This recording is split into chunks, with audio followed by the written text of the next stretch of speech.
Tem um dinossauro na floresta que todos os dias ele passava por uma ponte.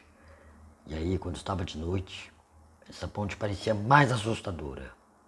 Ele olhava para o lado, parecia um monstro.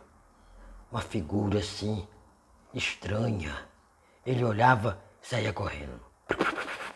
Nem parava para observar direito o que podia ser.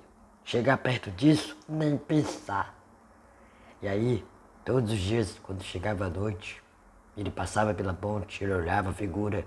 Ai meu Deus, que assustador! Saía correndo. Só pode ser um monstro. Certeza que é um monstro. E aí, meses se passaram com ele correndo da ponte. Toda vez que passava, ele, socorro! E aí, ele resolveu enfrentar o seu medo. Vou lá, hoje à noite eu vou lá, vou ver de perto o que é isso. Não é possível que aquele monstro nunca se mexa, ele está sempre do mesmo jeito, no mesmo lugar. Não acredito numa coisa dessa. E lá foi ele. Chegou a noite,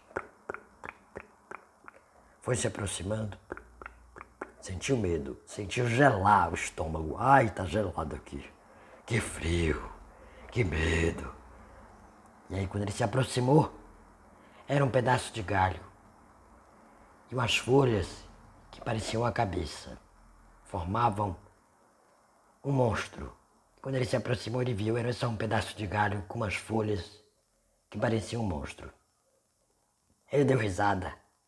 Mesmo com medo, ele se aproximou, venceu o seu medo e deu risada no final.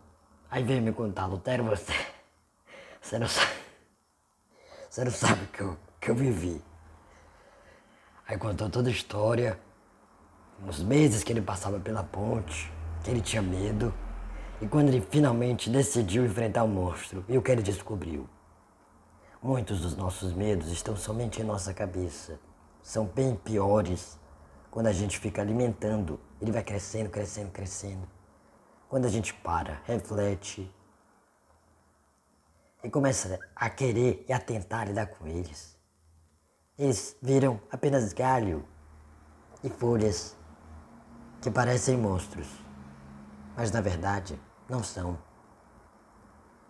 É claro que tem situações que a gente precisa ter medo, cuidado, fugir, correr, mas outras a gente precisa enfrentar.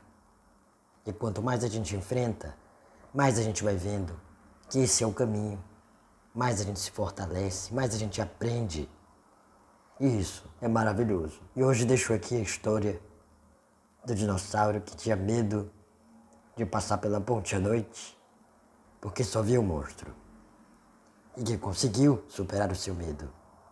E tirou disso um grande aprendizado. Um aprendizado engraçado. E lá vamos nós. Reconhecendo os nossos medos, lidando com eles, superando.